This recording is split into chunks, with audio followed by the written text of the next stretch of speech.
അപ്പോൾ ഇന്നത്തെ ഞായറാഴ്ചത്തെ എപ്പിസോഡ് കഴിഞ്ഞു. ഇതിലാദ്യം തന്നെ പറഞ്ഞത് ഒനിയലിൻ്റെ വിഷയമാണ്. ഒനിയൽ ലക്ഷ്മി. അപ്പോൾ ലക്ഷ്മി ഓൾറെഡി കുറ്റബോധമൊക്കെ തോന്നി സോറി പറഞ്ഞു, ഇഷ്ടംപോലെ വട്ടം പറഞ്ഞു. പിന്നെ സോറി പറഞ്ഞു, അങ്ങനെ പറയാൻ പാടില്ലായിരുന്നു. അപ്പോൾ ലാലായിട്ട് എടുത്ത് ചോദിച്ചു, 50 സെൻറ്റിമീറ്റർ അകലിൽ നിന്ന് ഏത് ബസ്സിലാണ് നിങ്ങൾ യാത്ര ചെയ്യുന്നത് എന്ന് പറഞ്ഞു.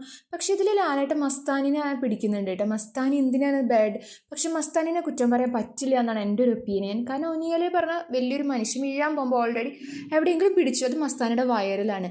പക്ഷെ മസ്താനിക്ക് ഒനിയൽ വീഴാൻ പോയപ്പോൾ പിടിച്ചതെന്ന് പെട്ടെന്ന് മനസ്സിലായിണ്ടാവില്ല. പക്ഷേ മസ്താനിന് ശരിക്കും ഒനിയൽ വയറുമ്പോൾ പിടിക്കുന്നുണ്ട്. ആ വീഡിയോ കാണിച്ചപ്പോൾ മസ്താനി പറഞ്ഞു എനിക്കതൊരു കണ്ടന്റ് ആക്കാൻ താല്പര്യമില്ലായിരുന്നു, പക്ഷെ അതൊരു ഗുഡ് ഓർ ബാഡ് എന്ന് അറിയാൻ വേണ്ടി ലക്ഷ്മിയോട് ചോദിച്ചതാണ്. ലക്ഷ്മി അതിങ്ങനെ ഇതാക്കുന്ന അറിഞ്ഞില്ല.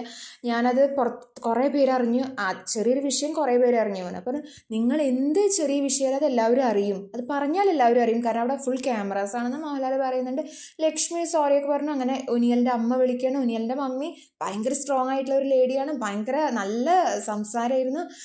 മോനെ അത്രയും മോട്ടിവേറ്റ് ചെയ്തിട്ടാണ് കോൾ കട്ട് ചെയ്തത് ഒനിയലിന്. അതുകൊണ്ട് ഭയങ്കരമായിട്ട് എന്താ പറയുക, ഒനിയലിന് നല്ല സപ്പോർട്ടായിട്ട് നിന്നപ്പോൾ ഒനിയലിന് ഇനി ഇത് കളിക്കാൻ കൂടുതൽ എനിക്ക് തോന്നുന്നു ഒനിയൽ ഇതുവരെ ഒന്ന് ബാക്കിലായിരുന്നു. ഇനിയിപ്പോൾ അത് പോസിറ്റീവായി മുന്നോട്ട് വരാൻ ഒരുപാട് സഹായിക്കും. പിന്നെ പ്രവീണാണ് എവിക്റ്റ് ആയത്. പ്രവീൺ നന്നായി കളിക്കുന്ന ഒരാളായിരുന്നു, തീരെ പ്രതീക്ഷിക്കാതെ, പ്രവീൺ പോലും പ്രതീക്ഷിക്കാതെ ഔട്ടായി.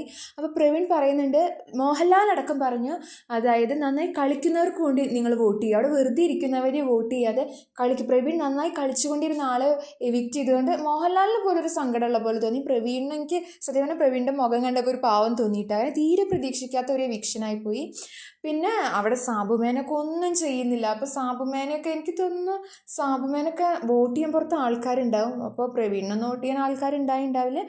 പിന്നെ അത് കഴിഞ്ഞപ്പോഴാണ് ഇവിടെ നിന്ന് പോണ്ടെന്ന് പറയുന്ന ആളിനെയും പോണം എന്ന് പറയുന്ന ആളിനെയും ഒരു സ്റ്റിക്കർ ഒട്ടിക്കാൻ പറഞ്ഞു. അത് ഇതിലില്ലാത്ത ആൾക്കാരാണ്, എവിക്ഷനിലില്ലാത്ത ആൾക്കാരാണ് പറയേണ്ടത്. അപ്പോൾ എല്ലാവരും ലക്ഷ്മി പോകണമെന്ന് പറഞ്ഞു, പിന്നെ ആര്യം പോണ്ടെന്ന് പറഞ്ഞു, അങ്ങനെയൊക്കെ പറഞ്ഞു. പിന്നെ അതിൻ്റെ ഇടയിൽ അനുമോളുടെ ഒരു കാര്യം പറയുന്നുണ്ട്. അനുമോളുടെ മേത്തേക്ക് മസ്താനിയും ആര്യനും കൂടി വെള്ളം തട്ടുന്നത്. അതിൽ മസ്താനിനെയാണ് ലാലേട്ടൻ പറയുന്നത്, ശരിക്കും ആര്യനാണ് അവിടെ തട്ടാൻ പറയുന്നത്.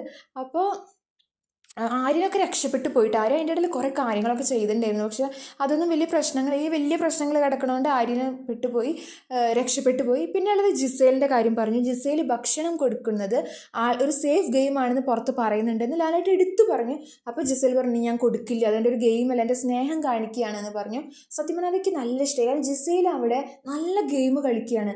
ജിസേൽ എല്ലാവരെയും സോപ്പിട്ട് നിർത്തിയിട്ട് അങ്ങനെ, അതെനിക്ക് ഫീൽ ചെയ്ത കാര്യമാണ് കേട്ടോ. പുറത്ത് ജിസേൽ നല്ല സപ്പോർട്ടുണ്ട്, പക്ഷേ ജിസേൽ സോപ്പിട്ട ആൾക്കാരെല്ലാവരും തൻ്റെ ഫ്രണ്ട്സ് ലിസ്റ്റിൽ നിർത്തിയേക്കാണെന്ന് എനിക്ക് നല്ലോണം തോന്നിയിട്ടുണ്ട്.